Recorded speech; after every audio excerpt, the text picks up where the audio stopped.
Legenda o vili čarobnici. Nekoć davno na ovom mjestu bile su vile. Plesale kolo i pjevale samo noću kad ih nitko ne vidi.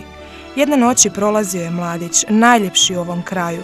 Čuo je milozvučnu pjesmu i išao prema njoj vidjeti tko to tako lijepo pjeva.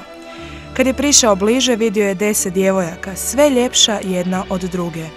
Sve su bile odjevene u duge bijele haljine. Skrio se iza drveta i uživao u pjesmi i plesu vila. Jedna od njih ga je primijetila, izašla iz kola i krenula prema njemu. Htio je pobjeći, ali nije se mogao pomaknuti od njezine ljepote.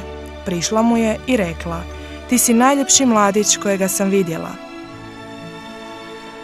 Uvela ga je u kolo i on je zaplesao s vilama. Nisu stajale sve do pred zoru kada je po njih došao vilenjak da ih odvede u vilin dvor. Mladić je pobjegao. Tako je svaku noć dolazio i plesao s vilama. Mladić i vila su se zaljubili. Jednu noć vilenjak je došao ranije po njih i vidio mladića.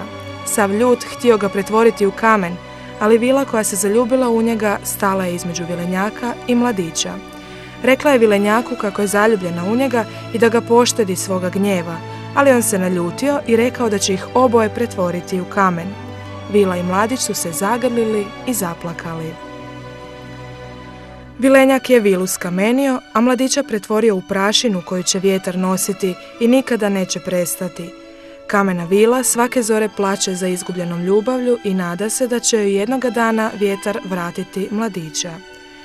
Svojom čarolijom uspijeva ga svake noći dozvati i čuti njegovu pjesmu. Zbog toga su je u ovim krajevima i nazvali Vila čarobnica. A da sve ovo nije samo tek puka legenda, svjedoči ova statua koja se nalazi u dvorištu Vile Magic.